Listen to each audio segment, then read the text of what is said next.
Hello, YouTube friends. Today I'm with my friend and colleague Shelly O'Donovan, and we're going to address a big question for all you introverts watching.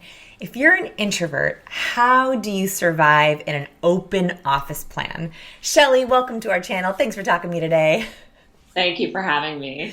So a little bit about Shelly. Shelly is actually one of our certified Science People body language trainers, but more importantly, she's a lobbyist, an advocacy liaison, a communication expert for over 20 years, and you specialize in healthcare and public policy.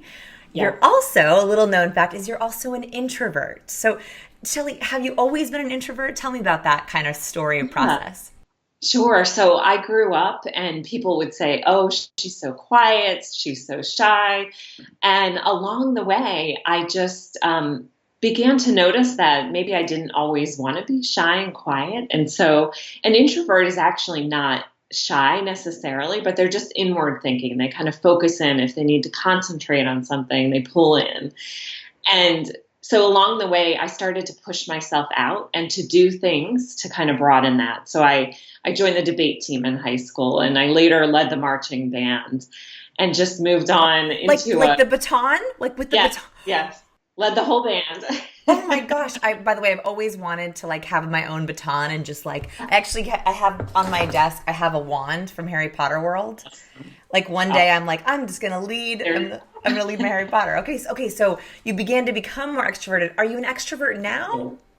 I'm more of an ambivert. So I'm not necessarily an extrovert, but an ambivert, as you know, kind of dances on that line. So in some situations, they're introverted. In other situations, they're more extroverted.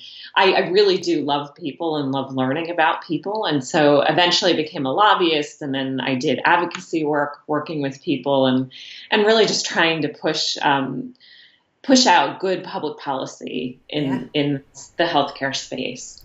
So the big question, you came to me with this idea for this article for Science of People. You said, how introverts face the open office. And it seems like it's so trendy now to have a big open office plan, right? All the tech startups are doing it. All the agencies are doing it. Really, what is an open office plan? How is it different than a traditional office plan? Yeah, can you explain it a little bit? Sure. So there's a bunch of different models that they can use, but traditionally in a regular office plan, you have private offices for the big guys, right? The big guys and girls. And you also have cubicles. So you have kind of this land of cubicles. Mm-hmm. So all those places have space, and you have kind of your own space to digest, to do your work, and then certainly conference rooms to meet. But in an open office plan, there's very few, if any, offices. There are no cubicle walls typically. Mm-hmm. It's all open space. Mm-hmm. And so the open office space that I was in actually had hot desking. What? So it's called hot desking. What's that? That is when you come in the morning and you go to your little cubicle. Uh-huh. Think back to maybe daycare days, right? A cubby, like a cubby. Exactly, like a cubby. Okay. And you have your little, your little code or your key. You put your stuff in for the day, and then you get out your laptop, maybe your keyboard, whatever you have, and you find space. You find desk space. Oh, so a hot desk basically means competitive desk hunting. Is what it actually means. That's actually what it means. Yes.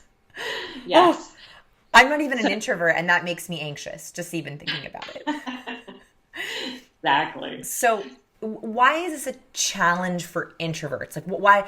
I mean, I can guess, but what are introverts faced with in this kind of plan? Right. So I think more than anything, introverts don't necessarily like a lot of noise. When they're focusing in on a project, they kind of, those are the folks that need some quiet space to close the door behind them and to kind of pound out that work. And so for an introvert, it can just be hard to focus even in this type of environment. You're constantly hearing your neighbor over here on a conference call and, the guy next to you trying to make a doctor's appointment. And so there's certainly that element of it that makes it a little bit tough to really just sit and focus on your work. And especially if introverts focus more inward and there's all these external stimuli out there, it makes it much harder. So what I love is you said I have practical tips for sort of surviving. And this is for my introverts watching, for my ambiverts watching, if you're kind of in the middle. Can you walk me through, I love these 7 one by one, and let's share them for all of our YouTube introverts watching. Absolutely. So the first one is aim for flexibility. So talk to your boss early out if you're moving to a space or if you're taking on a new role in a new company, and say, hey, I'm an introvert. I'd like to have space to concentrate. Like, what can we do? Can I come in different days? Can I arrange my schedule different? How can that be flexible for me? Also, sometimes I've seen in open office plans, because I speak all the time in these corporate environments, and I always am curious when I walk in, what's their setup? Is it like cubicle land? Is it big open office? And I've noticed that you can sometimes create smaller spaces in an open office plan. Like I've seen phone booths, like London phone booths for people to do calls in the phone booth. I've also seen like these almost people closets, like for lack of a better word. I've seen nap rooms. I've seen in some of these open offices, instead of having 2 or 3 conference rooms, having like 15. So like there's also that being creative with the space maybe. Definitely. And I think for leadership, that is so important, because you have to give people that chance to, even extroverts in this environment need that space to take a break, to take a personal call once in a while. Yeah. So if you have those, those quiet rooms or conference centers that have, the ability for you to access those through the day. I saw one company who had a library across the street from their office, and they said to folks, if you want to go to the library and work, it's fine. Absolutely fine. Yeah. And I like the idea also of, like starting up front with it, just because there is an open office one doesn't mean it's set in stone. I like that you start with flexibility, right? Like talk to your boss, talk to your manager, get creative. I love it. Perfect. And I think it's really important that you just frame that, why you need that, so that it's not seen as that you're trying to take advantage of the situation, but that you need it just to make sure that you can get the work done in the most productive way you know how. And the benefits for the team and the company, right? Absolutely. Yes, definitely. Cool. What's number 2? So number 2 is perception is reality. And so this is where I tell people, just tread lightly. Okay. Because in an open environment, sometimes people that are seen are said to be doing more work. So if they're seen during the day, so you have to kind of weigh that and see what your culture's like and make sure that you are being visible in certain ways.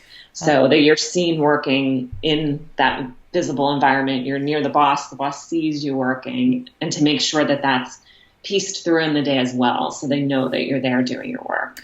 Interesting. So I actually hadn't even thought about that, but it reminds me of I think it was a survey that was done where bosses tend to like employees that are there before them, but actually don't like as much employees that stay late, because it gives a perception of like early bird gets the worm versus I didn't get all my work done.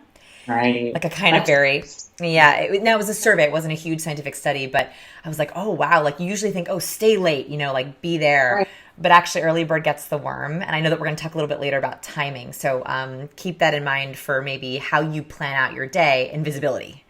Exactly. Okay, I like it. So the next one is to take care of yourself. So I'm a firm believer, and we all have to take care of ourselves to be able to really do that good job for your boss. Mm-hmm. And so whatever that means to recharge for you, whether you're an introvert, an ambivert, or an extrovert, whatever that is, make sure you're recharging. That could be lunch with a friend.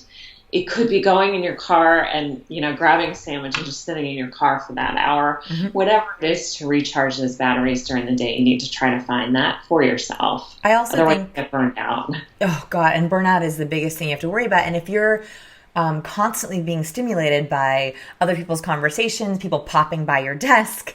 Right. Yeah. And so I was also going to suggest here music, get investing in a really great set of headphones, like noise canceling headphones. Yeah. and creating, taking a weekend and creating some Spotify playlists, one that's creative work, one that's calming work, one that's upbeat techno work, and that could also be maybe a recharge that you don't even have to leave for. Right. And that's kind of my next step was just get practical with it, whatever that is for you. Those noise canceling headphones. The only thing with the noise canceling, like usually they're big and they're visible. So you want to make sure that again your boss knows that the reason you have this on is because you have to concentrate on something. Yeah, and also I like the idea of using your headphones purposefully so it actually is a social signal to others. So when you have your headphones on, it is a social signal of like, I'm in focus work. Right. But when you're not in focus work, the moment you switch over to Facebook, the moment you switch over to email, like popping them off, and not just popping them off, but like taking them off. Yeah. And using them as a signal so people know she's open, she's not open. He's ready to Right. talk, he's not ready to talk. Yes. Exactly. Exactly. And then asking to have quiet time. So you may need to set this up front with your boss. Can I have, this bit of time? And that the next step is even shifting your hours. So can I come in early when there's less people in the office and do most of my work and really target the stuff that I really have to think about? Yes. And then maybe leave a little bit earlier so that, I beat the traffic too on one end. So I love the idea of being creative with hours. I also like the idea of being really purposeful with the kind of tasks during the time of day. So, in your own office, you can work on whatever you want whenever you want it. But if gosh, it's real crazy in the office at around 11, like everyone's coming into the kitchen to get coffee. People are up and walking around. But from like 7 a.m. or 7:30 a.m. to 9 a.m., it's like really good focus time. And that might mean shifting your tasks to do what you wouldn't normally do at that time. So I also like that idea of being really creative with your tasks and your timing. Definitely. And we had a lot of conference calls at my last company. So there was, conference call after conference call. And those days it's actually tough to be in the office because you're constantly on the phone. You're kind of interrupting other people with their work. So those are great days to ask for the flexibility to stay home, work from home day a week or whatever that can be for you. Yeah, especially if you can time your at-home days or your quiet times around all hands meetings, all hands meetings versus conference call days versus all the virtual workers come in on Fridays or whatever it is. And actually, your last tip is my favorite. It's so practical. It makes so much sense. Yes. So it's don't eat at your desk. This is so easy to do. And I say that for almost everyone. You really shouldn't eat at your desk. It's a terrible habit to get into. We all do it from time to time. But I know. You need the break from that open environment. And it's also distracting to your coworkers. Yeah. Like the smell of a great piece of pizza is cruel. It's cruel. Exactly. Right? Like if someone walks into a room with like a Cinnabon, I'm like, you're a terrible person. That smells so good. And now all I'm going to think about is cinnamon rolls. Right. So yes, I think that not eating at your desk, I was like, that is like such a great like kind of end for everyone of like respect your colleagues, but also like get a break for you. And I wanted to also end. So if you're not an introvert and you're watching, if you're an extrovert or ambivert, I think the most beautiful and kind way that we can act in our professional settings is to maybe respect our introverts more. Is there anything that extroverts or ambiverts can do for introverts in an open office? Sure. I think the one thing is just to be cognizant if your coworker's working right next to you and, a friend comes up and you're having some conversation to just tone it down or walk to the water cooler or do something else. And extroverts can get in a little bit of trouble in the open space environment because they like to talk. And so they like to talk through their ideas and they end up being seen as being distracting. Yes. So, we can all work together. We just have to kind of balance all of it. And one thing I was going to say for extroverts and ambiverts is in an open office, it's very, very tempting to pop by someone's desk and ask a quick question. And that's easier for you, but it's not always beneficial for other people. Introverts or extroverts, either way, if someone's in focus or someone's in a flow, your quick question completely resets their flow. So what I would say, even if you can see the person across the room, give them the benefit of chatting them or slacking them or even emailing and saying, hey, I had a quick question, and either put the question in or will you stop by my desk next time you're up, right? Yes. And that way it's like permission verbalizing, permission talking. And so don't feel like just because you can see the person, it means you should either yell across the room or swing by their desk. Exactly. I love it. So we have these 7 tips for you. I'm just going to summarize them really quickly. Aim for flexibility. Perception is reality. Take care of yourself. get practical, ask to have quiet times, shift your hours, and don't eat at your desk.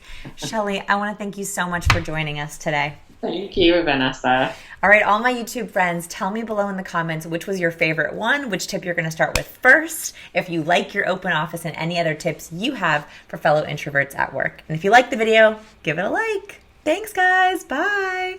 Bye.